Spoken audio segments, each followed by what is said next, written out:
मैं सरस्वती शिशु मंदिर कैलाश नगर कक्षा एकादश की हिंदी आचार्य श्रीमती पूनम तिवारी बोल रही हूँ।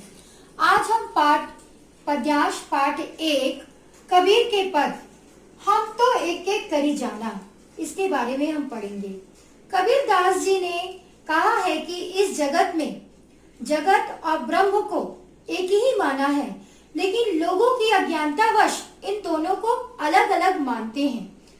तो हम इस पद्यांश को देखते हैं। हम तो एक एक करी जाना, दो ही कहे तिन्ही को दो जग नाही पहचाना। यहाँ पर कबीरदास कह रहे हैं कि मैं तो ईश्वर को एक ही मानता हूँ, आत्मा और परमात्मा को।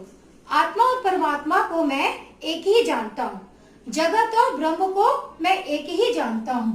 दो ही कहे तिन्ही को दो जग नहीं पहचाना।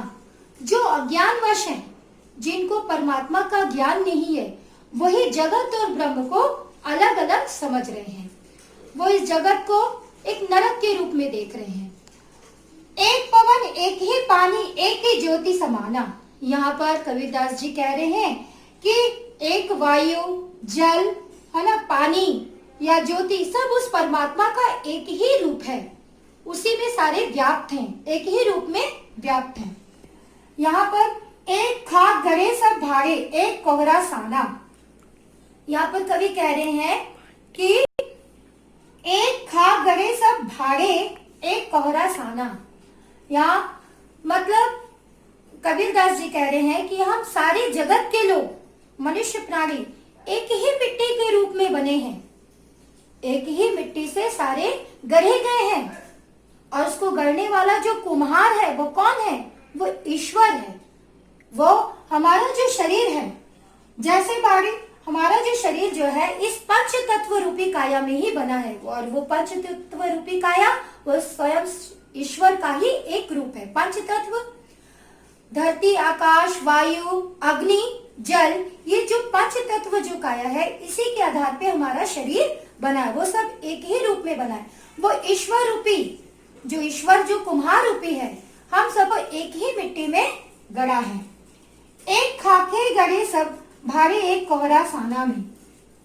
मैंने आपको अभी बताया कि ईश्वर रूपी वो एक कुम्हार है और हम सबको एक ही मिट्टी में गड़ा हुआ है। अगला हम लाइन देखते हैं।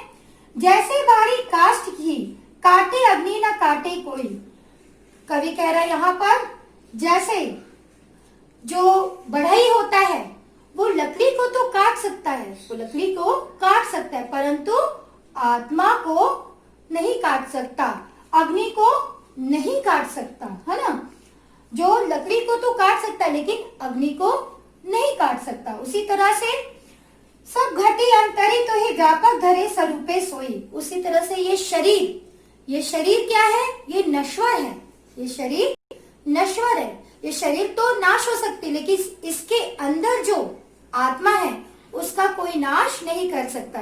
फिर से दो लाइन देखते हैं कि जैसे बाड़ी काष्ठ ही काटे अग्नि न काटे कोई। जिस तरह से बड़े कह रहा है कि हम एक लकड़ी को तो काट सकते हैं लेकिन अग्नि को काट नहीं सकते। किस तरह? सब कटी अंतरी तो ये व्यापक धरे स्वरूपे सोई। मतलब कि ये शरीर जो है नश्वर रूपी है, इसका नाश तो हो सकता है लेकिन आत्मा का नाश नहीं हो सकता। माया देखी के जगत लुभाना काहे रे नर गरबाना। यहाँ कवि कह रहे हैं कि इस माया रूपी संसार को देखकर, इस माया रूपी संसार को देखकर तो क्यों लुभा रहा है? इसके मोह में क्यों पड़ा? और इसके मोह में पड़ के तू अपने आप पे गर्व क्यों कर रहा है, जबकि तू जान रहा है कि माया रूपी संसार क्षणभंगुर है। निर्भय भया कछु नहीं व्यापे कहू कबीर दीवाना। यहाँ पर कवि कह रहे हैं कि अगर इस माया रूपी मोह संसार से अगर तू विमुक्त होता है या मुक्त होता है तो निर्भय होकर उस परम ईश्वर को तू प्राप्त कर सकता है। वो कबीरदास कह रहे हैं कि इस निर्भय भया कछु नहीं व्यापे कहे कबीर दीवाना। अगर तू ईश्वर भक्ति का दीवाना बन जाता है, इस मोह माया संसार से विरक्त होकर तू ईश्वर भक्ति में लीन हो जाता है, तो निर्भय स्वच्छंद रूप की ये जिंदगी जी सकता है, तू मुक्ति पा सकता है, मोक्ष पा सकता है। तो यहाँ पर कबीरदास कहना चाह रहे हैं कि माया रूपी संसार का तू मोह छोड़कर परम सत्य रूप उस ईश्वर को तू पहचान, वो एक ही है, उसको तू जान। मतलब जगत और ब्रह्म एक ही है, आत्मा और परमात्मा एक ही है। इस माया रूपी के लोभ में ना पड़ के इसको अलग अलग रूप में मत देख।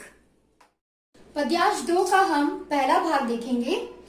यहाँ पर कवि ने समाज के लिए एक व्यंग कहा है, बाहरी आडंबरों को लेकर कहा है, सदुकड़ी फकड़ी भाषा के बारे में वर्णन किया है कि लोग ढोंग, बाहरी आडंबर, पूजा पाठ, झूठा दिखावा में रहते हैं, सन्यासियों इन सब के पीछे भागते हैं, झूठे ढोंगी पंडित इनके पीछे भागते हैं। तो इन सब से हटाने के लिए समाज को एक करारा व्यंग कहा है। तो हम देखते हैं, संतो देखा जग बौराना। यहाँ पर कवि देखते हैं, कहते कि मैं इस जग को जब देखता हूँ तो ऐसा लगता है कि ये जग पागल हो गया है। बौराना मतलब पागल हो गया है। साच कहो तो मारन धावे, झूठ जग पतियाना। अगर सच कहते हैं तो उसको मानते नहीं और झूठ बोलो तो उस पर विश्वास कर लेते हैं। नेमी देखा गर्मी देखा, प्राप्त करे स्नाना। बहुत से बहुत बड़े नेमी धर्मी, नियम धर्म कानून वाले, मानने वाले, पूजा पाठ करने वाले देखिए, सुबह उठ जाते हैं, नहाते हैं, है ना, पूजा पाठ करते हैं, मंदिर जाते हैं, स्नान करना सुबह उठकर। आगे दे, आत्म मारी पखान नहीं पूजे, उनमें कछु नहीं ज्ञाना। अपनी आत्मा को मार के आत्म मारी पखान नहीं पूजे, मतलब अपनी आत्मा को मारकर उस पत्थर रूपी भगवान को पूजते हैं। उनको कुछ ज्ञान नहीं है, उनको ज्ञान या अज्ञानतावश उस भगवान को पूजते पत्थर रूपी। बहुत तक देखा पीर औलिया, पढ़े किताबे कुराना। यहाँ पर कवि कह रहे हैं कि बहुत से ऐसे देखा कि जो अपनी आत्मा को मारकर पत्थर की पूजा करते, अपने मन में वो ये नहीं जानते कि परमात्मा को मन से याद करना है ना, तो पत्थर को फिर भी अज्ञानतावश पूजते हैं। फिर वो देखते कि बहुत से पीर औलिया को मैंने देखा, वो किताब कुरान पढ़ते नियम धर्म बताते हैं, के मुरीद तदबीर बतावे, उनमें वह जो ज्ञाना। अपने शिष्यों को, ये पीर औलिया जो है अपने शिष्यों को कुरान के शब्द की बहुत सारी कुरान की बातें बताते हैं, शिक्षाप्रद बातें बताते हैं, लेकिन वो खुद नहीं जानते हैं कि खुदा क्या है। वो खुद नहीं जानते कि खुदा कौन है, इस खुदा को उन्होंने खुद नहीं पहचाना है। झूठी अज्ञानतावश उन शिष्यों को झूठा ज्ञान देते हैं। आसन मारे दिग्धरी बैठे, मन में बहुत घुमाना। ऐसे लोगों को भी मैंने देखा है, ढोंगियों योगियों को भी मैंने देखा है कि आसन मार के बैठ जाते, धुनी रमा कर बैठ जाते हैं और मन में अपने आप में घमंड करते हैं कि मैं बहुत बड़ा योगी हूँ, सिद्धि हूँ, बहुत ज्ञानी हूँ। आसन लगा के ध्यान में बैठ जाना, आंखें बंद करके बैठ जाएंगे और अपने आप पे घमंड करते कि मैं बहुत बड़ा ज्ञानी हूँ। पीपल पाथर पूजन लागे, तीरथ गर्व भुलाना।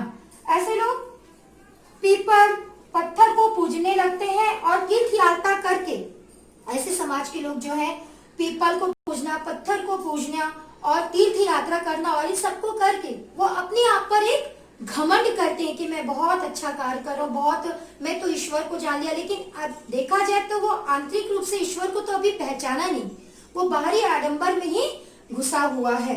वो अपने आप पे घमंड करता है कि मैं पीपल को पूज रहा हूँ, पत्थर को पूज रहा हूँ, तीर्थ यात्रा कर रहा हूँ और अपने आप पर घमंड करता हूँ। अब पद्यांश 2 की ही अगली लाइन में हम देखते हैं कि टोपी पहरे माला पहरे, छाप तिलक अनुमाना।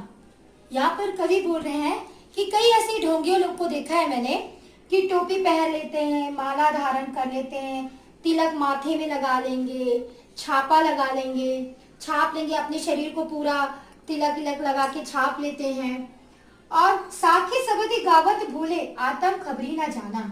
यहाँ पर कह रहे हैं कि वो तिलक छाप सब लगा तो लेते लेकिन साखी सबद को गाना वो भूल गए हैं।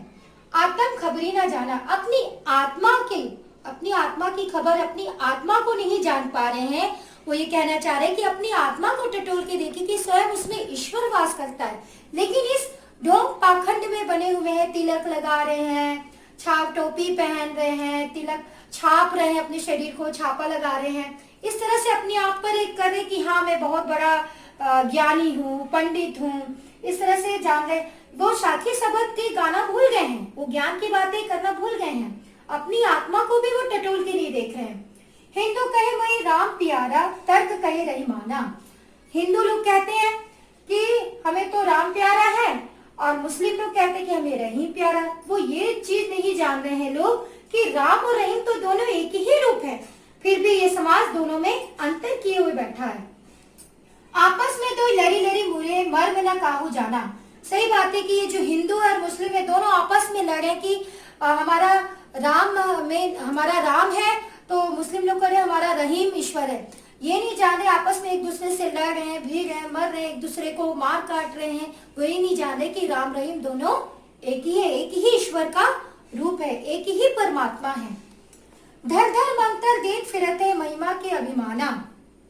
यहाँ पर जो ढोंगी जो गुरु लोग हैं घर घर जाकर झूठा मंत्र दे रहे हैं, झूठा ज्ञान दे रहे हैं और अपनी महिमा में अभिमान कर रहे हैं, मतलब अपनी आप में घमंड कर रहे हैं, जो घर घर जाकर अपना ज्ञान, झूठा ज्ञान जो बांट रहे हैं। गुरु के सहित सीखा है सब बूढ़े अंत काल पछताना। गुरु के साथ जो ये शिष्य हैं, जो उनके गुरु में लीन हो गए हैं, उनकी बात को ही मान रहे, उनकी गुरु की झूठी बातों को मान रहे लोग, उनकी बात को मान रहे, अंतकाल में इन सब लोगों को पछताना पड़ेगा। अंतकाल में इन सबको लोगों को पछताना पड़ेगा। क्यों? क्योंकि वास्तव में वो ईश्वर के रूप को नहीं जान रहे, वो झूठे आडंबर, झूठे ज्ञान में ही वो लीन है। कहे कबीर सुनो तो संतो ये सब मर्म भुलाना। कबीर कह रहे हैं गुरु और शिष्यों को कि ये तुम माया मोह के जगत में फंसे हुए हैं, इन सबको भूल जाओ, तुम ईश्वर रूपी ज्ञान को जानो, ईश्वर की मर्म को जानो, ईश्वर को पहचानो। ये झूठी माया को जो झूठी माया में तुम फंसे हुए हो और ईश्वर को भूल गए हो, तुम इस माया रूपी अंधकार से निकलकर तुम ईश्वर का ज्ञान लो, ईश्वर में रमो, ईश्वर में ध्यान दो। कहते कहो कहा नहीं माने सहजे सहज समाना। कबीर दास कह रहे हैं कि मैं कितनी बार इन लोगों को समझा दिया, कितनी बार मैं बोल दिया कि इस माया रूपी संसार में तुम मत फंसो, इस माया रूपी संसार से निकल कर तुम ईश्वर रूपी ज्ञान में जाओ, अपनी अंतर आत्मा को टटोलो, अपने आत्मिक ज्ञान को जानो, अपने परमात्मा को आत्मा से ध्यान करो, मन से ध्यान करो, तभी तुम्हें ईश्वर की प्राप्ति होगी, ना कि इस माया मोह रूपी इस ढोंग पाखंड के रूप में इस ईश्वर की प्राप्ति होगी। कबीरदास कहना चाह रहे हैं लोगों को कि इस झूठे पाखंड से निकलकर अगर ईश्वर का ध्यान करना है तो मन से ध्यान करो, आत्मा से ध्यान करो, क्योंकि ईश्वर एक है, ना तो वो राम है ना रहीम, वो ईश्वर का एक रूप है, वो परमात्मा है, परम ब्रह्म है, वो जगत और ब्रह्म में नहीं बटा हुआ, स्वयं एक ईश्वर रूप है। इसलिए कबीरदास कह रहे हैं कि झूठी आडंबर को छोड़कर अपने दिल से उस प्रभु को याद करो, उस ईश्वर शक्ति को जानो कि वह शक्ति स्वयं एक है, ना कि दो रूपों में बटी हुई है। तो आज का ये पद्यांश समाप्त होता है। धन्यवाद।